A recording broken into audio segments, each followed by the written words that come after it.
Pressure ڈالا جا رہا ہے. جو بھی گلگت بلتستان کے اندر جو ڈرامہ کیا گیا ہے, آپ یہ سوچیں کہ جو ممبرز کے اوپر انہوں نے پریشر ڈالا, ہمارے پاس تو نمبر پورے تھے, پہلے پارلیمنٹ کے اندر گھسنے نہیں دیا, اب اس کے بعد ایک ایک ممبر کے اوپر پریشر ڈالا ہے, وہی کرنے جا رہے ہیں جو کہ انہوں نے آزاد کشمیر میں کیا تھا. تو ایک طرف تو یہ ہو رہا ہے, اور اس کے باوجود ہم آج کیونکہ ہمارے ملک کو نقصان نہ ہو, ہم نے یہ فیصلہ کیا ہے کہ ہم اس اسٹینڈ بائی ایگریمنٹ کو بیکنگ دیتے ہیں تب تک جب تک الیکشن نہیں ہوتی. اب اس میں دو اور چیزیں تھیں. میں نے آئی ایم ایف کے جو امریکہ سے جو ہیڈ تھے, ان سے جو میں بات کر رہا تھا, ان کو میں نے ایک چیز سمجھائی کہ میں نے کہا جب تک اس ملک میں پولیٹیکل سٹیبلٹی نہیں آتی, سیاسی استحکام نہیں آتا, تو یہ جس طرح یہ ملک چل رہا ہے, یہ اب تھوڑی دیر اگر آپ 3 ارب دے بھی دیں گے اور 3 ارب ڈالر کی دے رہے ہیں, تھوڑے سے اور ڈالرز بھی 5-6 ارب ڈالر اور بھی آ جائیں گے, تو یہ تو کینسر کا علاج ڈسپلن سے ہو رہا ہے. جو کینسر ہے وہ پھیلتی جا رہی ہے, اور کینسر کیا ہے کہ ملک میں سیاسی استحکام ہی نہیں ہے. اور وہ کیوں نہیں ہے؟ کیونکہ یہ سب پارٹیز نے مل کے اور ساتھ اسٹیبلشمنٹ, کیونکہ تحریک انصاف اقتدار میں نہ آئے, الیکشن تب کروائیں گے جب یہ سمجھتے ہیں کہ پارٹی تحریک انصاف الیکشن نہیں لڑ سکے گی. جب ان کو اوپر اتنا دباؤ ڈالیں گے, اس کو اس طرح کرش کریں گے کہ جب وہ بالکل الیکشن نہیں لڑ سکے گی تب الیکشن کروائیں گے.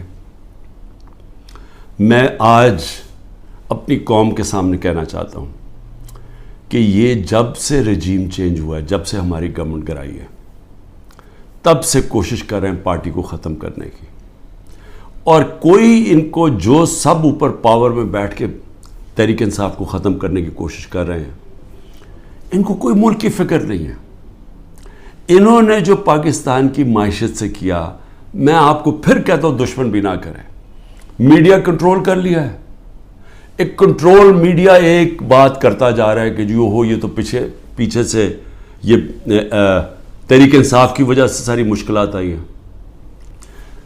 پھر سے میں کہتا ہوں کہ ہر سال شائع ہوتا ہے اکنامک سروے آف پاکستان. ذرا اکنامک سروے آف پاکستان میں دیکھ تو لیں کہ بینکرپٹ گورنمنٹ 2018 میں ملی, اور کرونا کے باوجود کیسے اس 6% پاکستان کی معیشت آگے بڑھ رہی تھی, گروتھ ریٹ تھی. 2 آخری سالوں میں جو ایوریج تھی وہ 6% تھی. تو کتنی دفعہ پاکستان کی معیشت اتنی تیزی سے اوپر گئی ہے. انڈسٹری بڑھ رہی تھی, دولت میں اضافہ تھا, پر کیپٹا انکم بن رہی تھی, ٹیکس بڑھ رہے تھے, ایکسپورٹس بڑھ رہی تھیں, ریمیٹنسز بڑھ رہی تھیں. تو جب ایک ملک ترقی کر رہا تھا, اس گورنمنٹ کو گرا کے جس کو لے کے آئے ہیں, انہوں نے کیا ہے, انہوں نے ان کی جو پالیسیز تھیں, اور یہ ہمیشہ ہی ملک بینکرپٹ چھوڑ کے گئے ہیں. 99 میں بھی جب یہ نون لیگ گئی ملک بینکرپٹ تھا, 2018 میں بھی بینکرپٹ کر کے گئے, اور پھر آتے ساتھ ہی ایک اکانومی جو چل رہی تھی اس کو بینکرپٹ کر دیا. انہوں نے کیا انہوں نے پہلے بھی جب ایکسچینج ریٹ کو زبردستی روک دیا جب 2018 میں, تو ایکسپورٹس گر گئیں. انہوں نے روپے کو جب اوپر رکھا جو اس کی مارکیٹ ویلیو نہیں تھی, تو اسے ہوا کیا, امپورٹ سستی ہو گئی, ایکسپورٹس مہنگی ہو گئی, ایکسپورٹس گر گئی. جب ایکسپورٹس گریں ڈالر کی جب 3 گنا زیادہ جب امپورٹس ہو جائیں ایکسپورٹس کی, تو وہ ملک کیسے آگے ترقی کر سکتا ہے. تو تب بھی انہوں نے یہی کیا. اس بار آتے ساتھ ہی انہوں نے یہ نون لیگ نے پھر وہ کیا, روک دیا اس کو روپے کو گرنے سے. لیکن مصنوعی طور پہ جب آپ روکتے ہیں, اس کا کیا ہوا کہ ریمیٹنسز گرنی شروع ہو گئی, ایکسپورٹس گرنی شروع ہو گئی. پھر را مٹیریلز جو امپورٹ کرتے ہیں ہم انڈسٹری کے لیے, اس کو بند کر دیا. انڈسٹری نیچے جانی شروع ہو گئی, ٹیکس کلیکشن نیچے جانی شروع ہو گئی. 3 ارب ڈالر کا ہمیں مل رہا ہے اس وقت آئی ایم ایف سے اسٹینڈ بائی ایگریمنٹ پہ جو پیسہ آئے گا. 7 ارب ڈالر صرف 1 سال میں پاکستان کو نقصان ہوا ہے ایکسپورٹس کی کمی میں اور ریمیٹنسز کی کمی میں. ریمیٹنسز کی کمی میں کیوں ہوا کیونکہ اتنا فرق پڑ گیا مارکیٹ میں، روپیہ کی قدر کدھر چلی گئی اور آفیشیل کدھر تھی کہ لوگوں نے بینکوں کے تھرو پیسہ نہیں بھیجا، دوسری طرح پیسہ بھیجنا شروع کیا، ہمارا ریمیٹنسز کم ہو گئی اور ایکسپورٹس کم ہونی تھی. جب انڈسٹری کے اوپر انہوں نے را مٹیریل بند کر دیا، ایکسپورٹس کم ہو گئی. تو $7 ارب کا ایک سال میں کمی آئی ان کے دور میں، جبکہ $3 ارب کا ہم اب قرضہ لے رہے ہیں. قرضے بڑھتے جا رہے ہیں، آمدنی سکڑتی جا رہی ہے. کوئی ملک چل سکتا ہے ایسے؟ اور کتنی دیر چلے گا؟ اور پھر اوپر سے سیاسی استحکام ہی نہیں ہے. لوگ ملک چھوڑ کے جا رہے ہیں، ملک سے ڈالرز باہر جا رہے ہیں. جب پروفیشنلز بھی باہر جا رہے ہیں اور ڈالرز بھی باہر جا رہے ہیں تو آگے کیا رہے گا مستقبل پاکستان کا؟ اس لیے ہم نے IMF کو بھی سمجھایا، میں نے اس کو سمجھایا، میں نے کہا دیکھو جب تک فری اینڈ فیئر الیکشنز نہیں ہوں گے یہ ملک اب یہاں سیاسی استحکام نہیں آئے گا اور اکانومی ٹھیک نہیں ہونے لگی.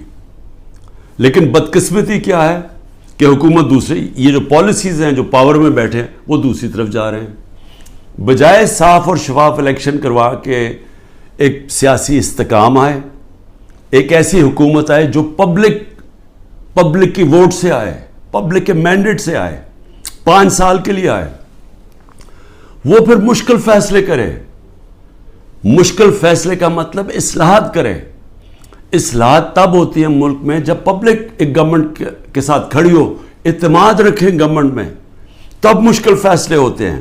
جب وہ گورنمنٹ ان کو کہے کہ یہ ہم اس ملک میں سرجری کر رہے ہیں، یہ ہم اصلاحات کر رہے ہیں، آپ کو شروع میں تکلیف ہوگی لیکن بعد میں آپ کے حالات بہتر ہو جائیں گے. لیکن وہ گورنمنٹ کر سکتی ہے جس کو پبلک اس پہ اعتماد رکھے. اب ان کے اوپر کس نے اعتماد رکھنا ہے؟ کیونکہ جو انہوں نے کہا کہ جی میں 200 سے کم روپیہ کروں گا، آتے ساتھ اس نے کہا ڈالر کم کروں گا، پہلے تو کہا 100 سے کم کروں گا، یہ سارے انہوں نے نعرے مارتے رہے. ہم مہنگائی کم کریں گے، مہنگائی بھی تاریخی، روپیہ بھی تاریخی طور پہ نیچے گرا.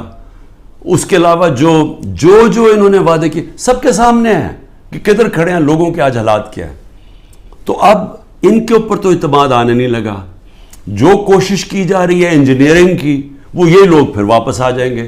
تحریک انصاف کو کوشش کی جا رہی ہے کہ اس کو ختم کیا جائے. تو اس سے تو سیاسی استحکام نہیں آنے لگا اور اس سے تو آگے کوئی ملک کا مستقبل ہی نظر آ رہا. تو لہٰذا ہم نے ان کو یہ ضرور کہا کہ دیکھیں جو آئین کہتا ہے، آئین کے مطابق الیکشن کروائے جائیں.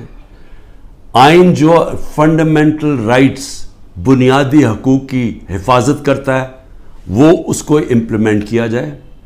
کیونکہ آپ صرف اگر پیسے دے ہی دیں گے، پھر سے میں کہہ رہا ہوں کینسر کا علاج ڈسپلن سے ہوگا، تھوڑی دیر کے لیے فائدہ ہو جائے گا.